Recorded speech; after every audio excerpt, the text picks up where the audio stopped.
Alrighty, hello everyone, and welcome back to the Reformed Dissenters, the show where Reformed Christians dissent against popular ideas of culture by asserting a biblical worldview. My name is Bruce Johnson, joined as always by my brother Jacob Johnson. Hello, everybody. And he's in the state of Pennsylvania. I'm in the state of South Dakota. And we've got quite the show planned for you today. I'm not going to say much because Jake has a wonderful intro, and I'm going to let him really kick things off. But today's going to be a slightly different episode than usual. It is Current Events Monday, so of course we're tying in our discussion today to current events, and it's obviously going to pertain to something that's happening today that we think is important for you to know about. But we do have a fairly large conversation topic that we think is really, really important that we want to talk about pertaining to that piece of current news, those current events that are happening today. So anyways, that's what's happening. It's going to be a fun episode. I'm super stoked. Jake's excited. So let's do this thing. So, by the way, we have a website, trdshow.net. Please check it out. We got some cool stuff there. And follow us on Facebook. You can follow us on Instagram or follow us on Gab and Getter if you like free speech, because we're on those platforms and we post almost literally every single day, all sorts of different stuff. And by the way, if you're not following us on those platforms, you missed out on a big announcement we made on Friday talking about the new book we're starting this week, which you'll notice is on our bookshelves, conveniently. If you're new to the show, that's a thing we do here at the Reformed Dissenters. We read a book on the show every month, and we always have that book on our bookshelves. So if you're wondering what the book is, it's the most predominant book on the shelf, besides either one of us. And not that we're books on shelves, but the books that are next to us. That's what I was getting at there. So check out, that book. Jake's showing it off. Yeah, and it's this guy here. So Angels in the Architecture, we're starting on Wednesday. I couldn't be more excited. And I mean that because this is a huge, huge shift in terms of most of the books we've read on this show historically.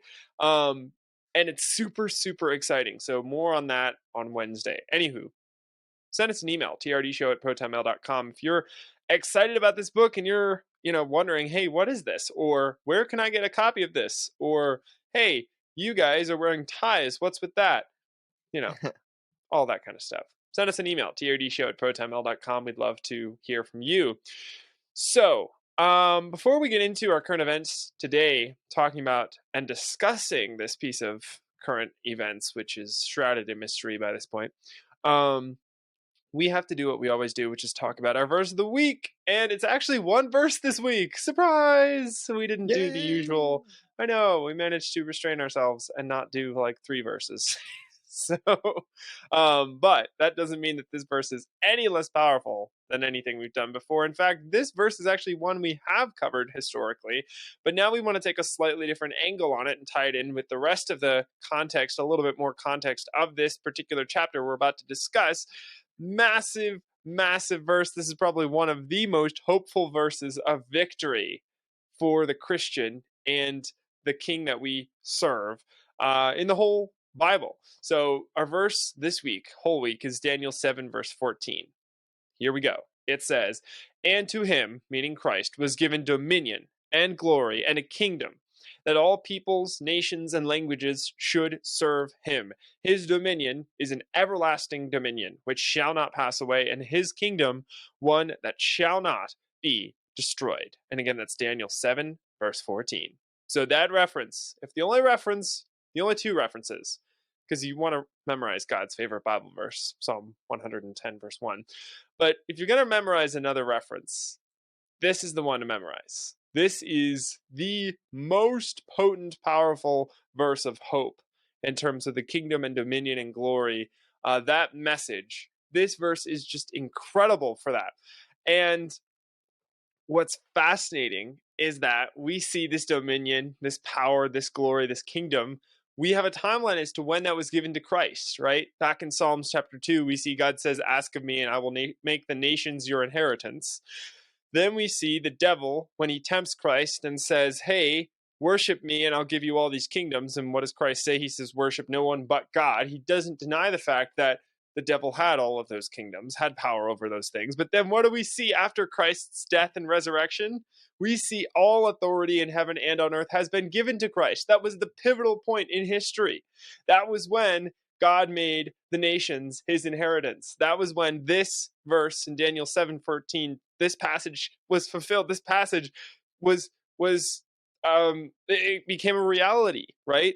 To him was given dominion and glory and a kingdom that all peoples, nations, and languages should serve him. That's happening today.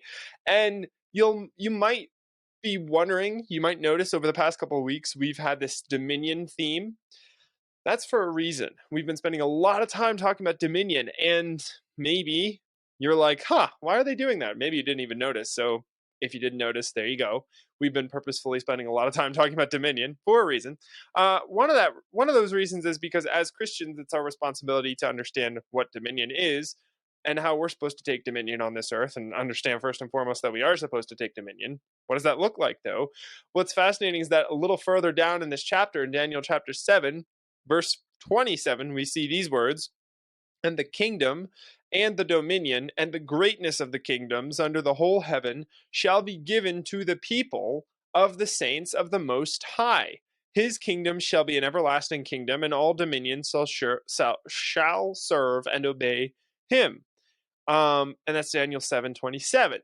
So what we see there is that we, as the saints of the Most High, as the royal priesthood, as the nation of priests, what we see here is that we are given dominion. We're given some of that authority, and we're told to exercise that authority. We're told to take dominion over this earth. We, as people created in the image of God, have that dominion built into our nature. We have no choice but to take dominion as part of our nature as human beings. And so our job as Christians is to not push against that and say, nope, we can't take dominion because why paint a sinking ship? No, that is complete insanity. Our job as Christians is to say, how should we take dominion over this earth now that all authority belongs to Christ, and now that he's delegating that to his servants? How do we exercise that properly? And so today, I'll pass it over to Jake in just a second, but we're about to talk about a really big perspective and facet of that dominion, and talk about how it's been warped and twisted in our modern day, and hopefully talk a little bit about how to get it back, how to fix that. So take it away, Jake. Yeah, and talking about this change and what we're doing differently this episode. Don't worry, it's this episode. We're not changing the current events going forward. We're going to keep it the same, but unless they like this week, yeah, unless you all want us to change it to this. This is fine. I mean, we like doing this type of stuff. I mean, we have a whole topic episode to talk about this type of stuff, but I think this time there have been a lot of articles recently, and I just recently thought of one that I would like to also bring up. Not an actual article, but bring up a situation and thing that happened. But this week we are doing things again a little differently, and we're going to bring up less articles, but instead talk about a bigger topic, right? Of a lot of the things that have gone on recently, to kind of bring them together and break them down into what is the big picture, what is the big issue here that we can work at fixing.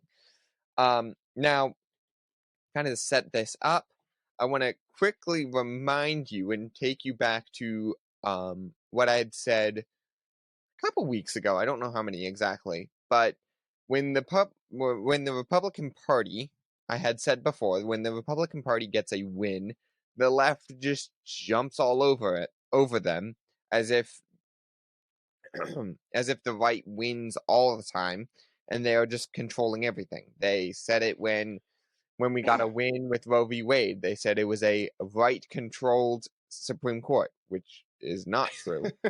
Then they said it with what was it? Us getting McCarthy in. I think that was a kind of a win in the sense that we kind of held it back. I think there was another win that I was talking about before, but again, all these different things. Now, I could keep talking about this type of stuff, but I think before I go on, let me tell you what I'm talking about first. so you kind of understand what I'm talking about, what Bruce is going to be going over. And I think Bruce has a lot to say on this matter, certainly. So I will go through this as quick as I possibly can to hand it back over to him. So, like I said earlier, today we are not focusing on articles. We are focusing on a big problem in current politics.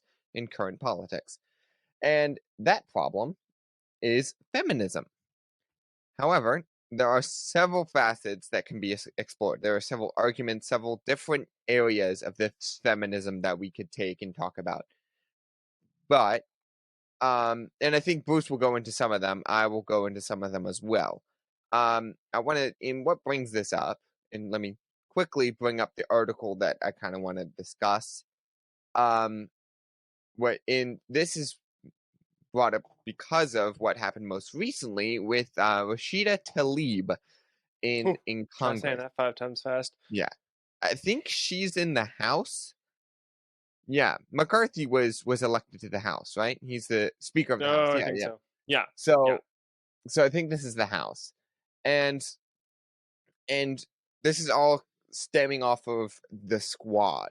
For those that don't know what the Squad is, people are calling it the Squad, but it is a group of 4 Democratic women, who are all just completely insane. Yep.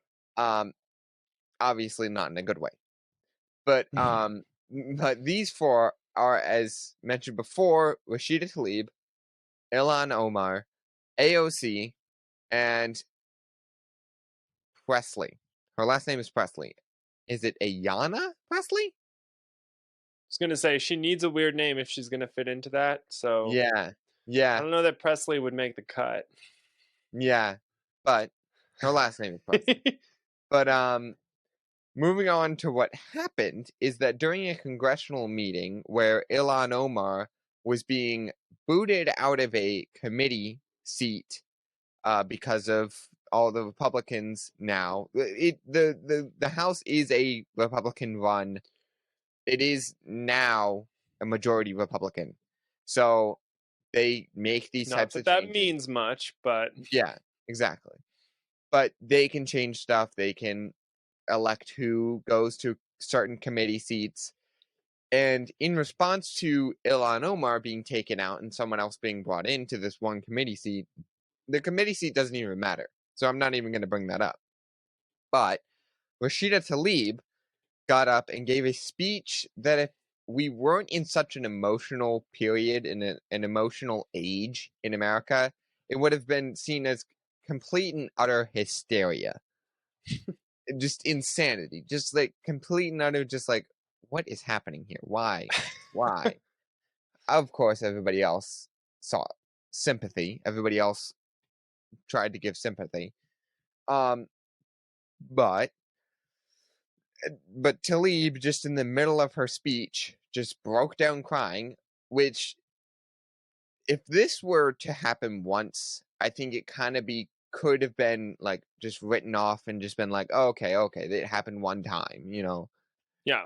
I think the problem is that this is a several time occurrence, and it's Mm-hmm. not only with Rashida Tlaib, this is with all of the Squad members, those 4 people that I mentioned before. And not just crying, this is just insanity and hysteria. Yeah. Emotional arguments to the Yes, kinds of speeches they yeah, make to the theatricalness of the whole yes. deal. Was it And who was then it that was with Marjorie Taylor Greene, who was the office across from her? This was like 2020, but there was like a flag battle going on where they would each put out a flag. They put up the pride flag, and then she put out a Christian cross, and then they would put up a transgender flag, and then she would put up a Mosaic or a Noahic covenant flag or something like that. You know, American flag. You know, like it's just theatrics like that where it's yeah, just yeah, it does nothing, but it's they instigated it, and so it's like okay, you know. yeah. And one of the things I want to mention as just like a funny point, there is a clip. I think you should go to this article that I'm going to bring up. I don't bring up the article, but I will definitely have the link in the description. But I would look at this because there are a lot of like weird and funny clips of a bunch of these types of things happening with all of the squad members. But one of them, one of the funniest, is AOC jumping around like a little child while she's trying to give a speech. What? Yes. Yeah, that Yeah. sounds about right. Yeah. I don't think you needed the word like a. Yeah. Okay. It's AOC jumping around as a child As giving the a child speech. that she is. Yeah. As the child. Yeah. Yeah. What was it? There is slightly offensive. Just every single time he has this one short clip in like his like intro. It's what is it? Saying that AOC was a bartender is offensive to bartenders because I 'Cause I actually like actually like bartenders. bartenders. Yeah. Yeah. But Yeah. yeah. Yeah. But Yeah. I Well, will end with that and pass it over to you, Bruce. yeah, it's what I want to talk about. Not I won't spend a ton of time, but my header for this whole section that I want to chat about is feminism is literally the worst thing to happen to Western civilization over the last century. So feminism is one of the worst things to happen to Western civilization for a lot of reasons. Feminism is one of the most predominant and inculcated ideologies that's poisoning American culture today. Over the last century in our culture, like the despotic cancer that it truly is, feminism has metastasized at a horrifying rate. The really sad part is that evangelicals have largely done nothing to stop it. Pastors have generally not preached on it or counseled members strongly on this topic. And as goes the pulpit, so goes the culture. So we get women leadership in the family, in the church, and in the political realm.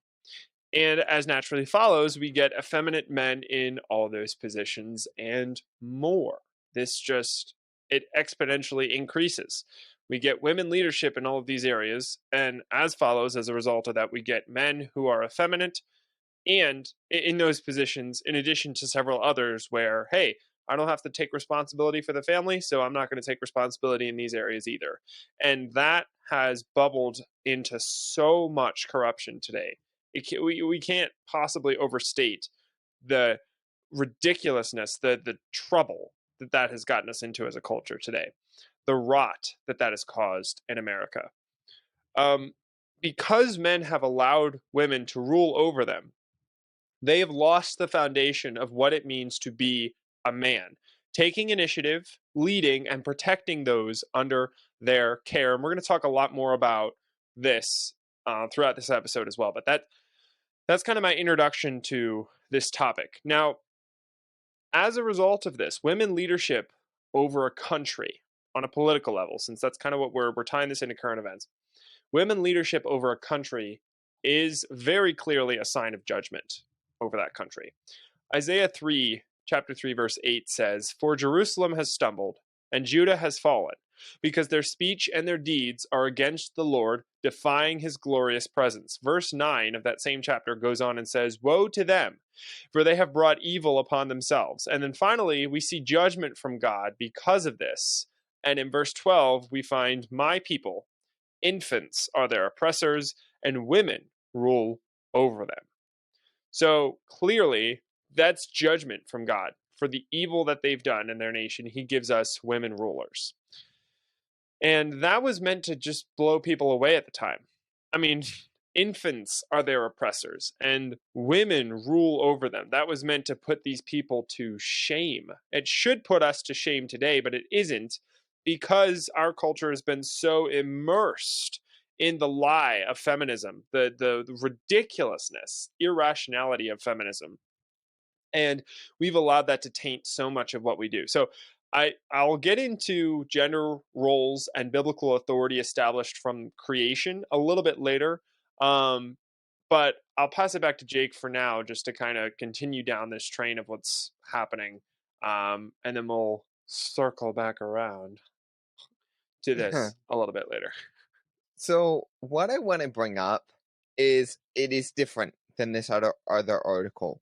And the reason I thought of this is actually what you brought up Bruce, in talking about when women rule over them. This was Hmm. another topic that I think was kind of there was a whole list of like current events that I could have done for this week, and this was one of the articles in the list, and I ended up not choosing that. But I'm gonna bring it in anyways because I think it fits. It works. Um, Jason Whitlock. I don't know if you know who Jason Whitlock is. Talking to the audience, I'm pretty sure Bruce knows who it is. But We did, after all, hear him speak in Knoxville, exactly, Tennessee last yes, year. So, yeah. Um, so Jason Whitlock did a very interesting interview with Tucker Carlson hmm. on Fox News, and talking about the Tyree Nichols case. And for those that don't know, Tyree Nichols was a black person in a bigger city that was attacked by 5 cops. It wasn't said necessarily. It doesn't want to be. They don't want to report on it. But those 5 cops were all black as well. There's a lot of stuff going on, but Jason Willock does an amazing job on Tucker Carlson's show as well when he did the interview with Tucker Carlson about this, and did an amazing job in equating this not to any type of racism thing, not to that cops are out of control, not to anything that we would think that he would link it to, but he linked it to women being in charge. Wow. Exactly. The the chief of police in the precinct that those 5 cops came from was a black woman. She's the chief of Hmm. police.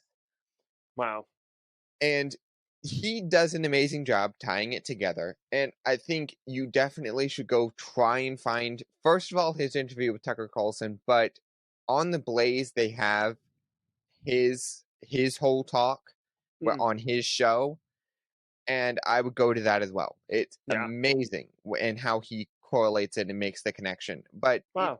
this just made me think of that, and I thought I would mention that just to say, just to bring up another piece of evidence in this factor, just to give you another piece of evidence in Yeah. the real world to say, yes, this is true. This is actually playing out. Um, Yep. Yep. oh, look at that! When the Bible says something, it's true. Yeah. You know It pans out that in type real of life. stuff happens. Hmm. Um, and it really makes it a nation under judgment, like you were saying, when a Yeah. woman rules over them. Yep. And Yep. we're seeing that. We're seeing the reason why it becomes a nation under judgment because of these types of things that happen. Um, so, and going back, what I was saying before, because I just saw this, is because I think he was making the point that without the father in the home, without a father figure in on as controlling over them, as the person ruling over them, they there's a problem, and it's a breakdown of the roles. And I think Bruce, we'll talk about that a little bit more. But I just thought I would bring that up again as Yeah. another piece of evidence.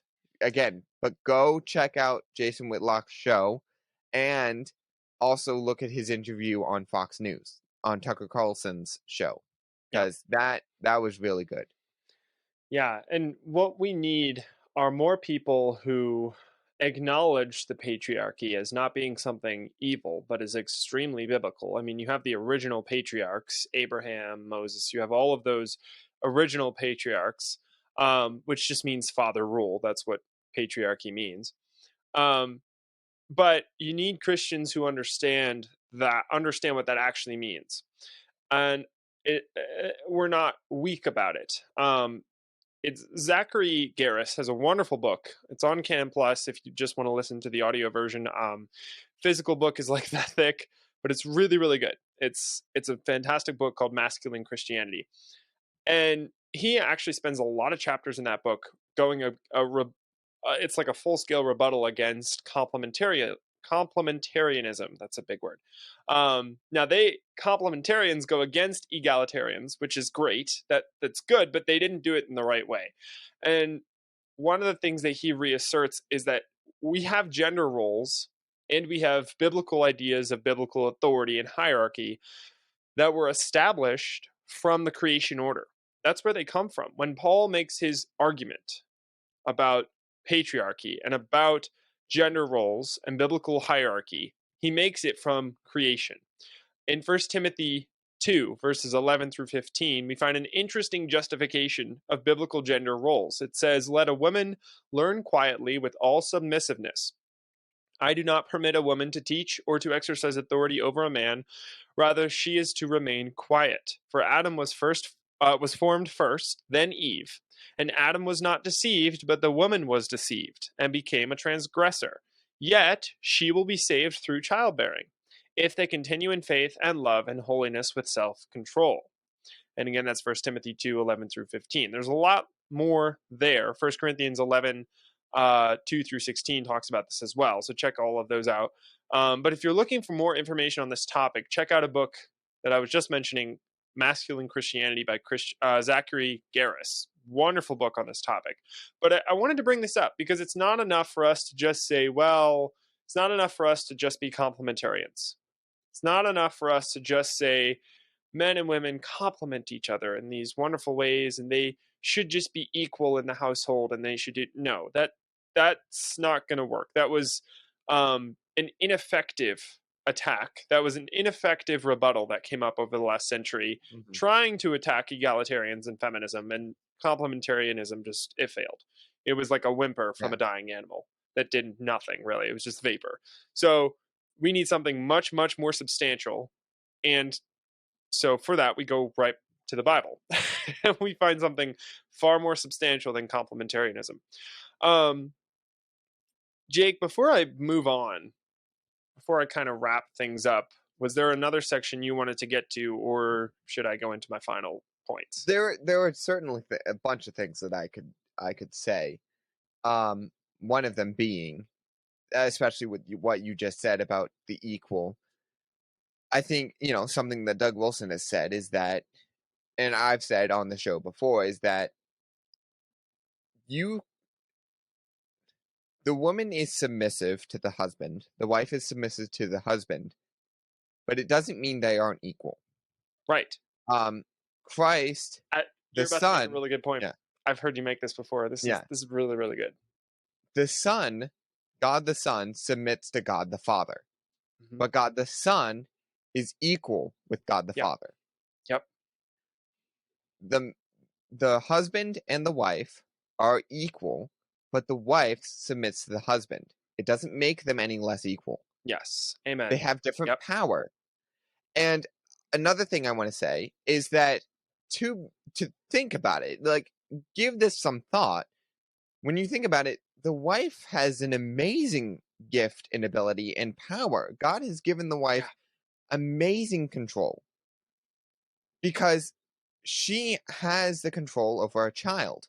She gets to train that child, especially if you're homeschooling. And I think this is why homeschooling should be done. Because without homeschooling, you have a off balance of your power. But I would say the wife has a ton of power because she gets to train the children. Yeah. She gets to shape the next husbands. Yeah. Those husbands that have the control over the wife, the wife gets to control those next husbands. Yeah.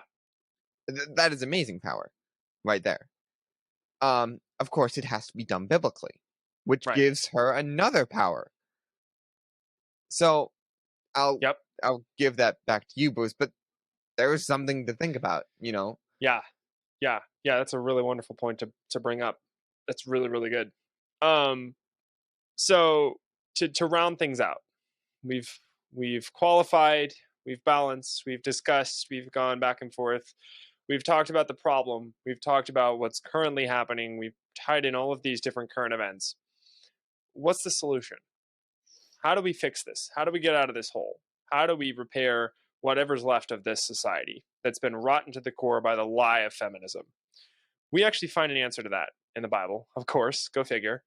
And the answer is act like men. 1 Corinthians 16, 13 through 14 says, "Be watchful stand firm in the faith, act like men, be strong. Let all that you do be done in love.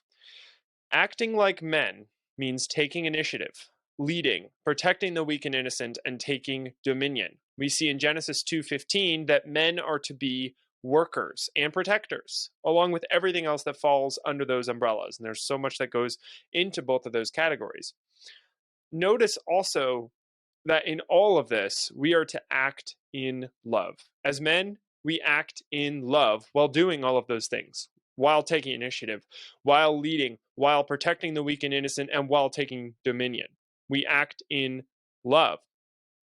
But we're not only talking about love or falling for the modern simplification of love down to raw emotion. We're talking about doing all things with love, with a biblical love, with a biblical definition of what that actually means, which doesn't mean we water down what it means to be a man. We do this the right way. And when men start acting like men again, when men start being strong in the faith, being watchful, being firm in the faith, that's when things will start to change. That's when we will start to turn this country around. And we're beginning to see that in small pockets. We're starting to see movements grow. We're starting to see things pop up here and there, but we need more. We need more men standing up and leading their families, leading their children, leading in their churches. We need men in the pulpit to be men again, to preach the full counsel of God, whatever the ramifications may be. We need more men who are willing to die for their faith or lose money for their faith, or lose members in their church. We need more men who stand up and say, I'm going to preach the full counsel of God no matter what it costs me. And I'm not going to preach a limited, truncated gospel message any longer. And it doesn't matter what denomination you're in when you're preaching that. You need to be preaching the full counsel of God. So that's what I'll leave you with. Act like men. Stand up, take initiative, preach the full counsel of God, call on your pastors to do that. And as we always say, if they're not doing that, leave. If they're not doing that, you can't convince them to. They won't listen. Then leave. Find a church that needs your support, needs you as a man working to support that church, a solid church, one that's preaching the full gospel of the kingdom, that Christ reigns. Support that church. Help that church grow. Put down roots and grow it. Don't waste your time in a church that isn't going to grow and that it's going to peter out after years, because they won't make disciples of all the nations. Anyways, there's a lot more that can be said on this topic, but we are 2 minutes over time. Jake, anything you want to add before we wrap up? Nope. Cool. Well, dude, great idea. By the way, this was, for all of you who were wondering, this was Jake's idea. Also, partly our research team has a cool idea to bring all these articles and stuff up. So that was really cool as well. So we hope you enjoyed. Hopefully this was insightful and gave you some things to study. And if you have any questions, comments, or maybe concerns, send them all to trdshow@protonmail.com. We are looking forward to hearing from you. And we'll see you on Wednesday when we begin our brand new book. Super, super excited about this book, Angels in the Architecture by Douglas Wilson and Douglas Jones. This is a cool book. You do not want to miss our Wednesday episode. I don't think I've been this excited for a book in a while. This is really cool stuff. And until then, everyone, remember, in all that you do, do it as unto the Lord.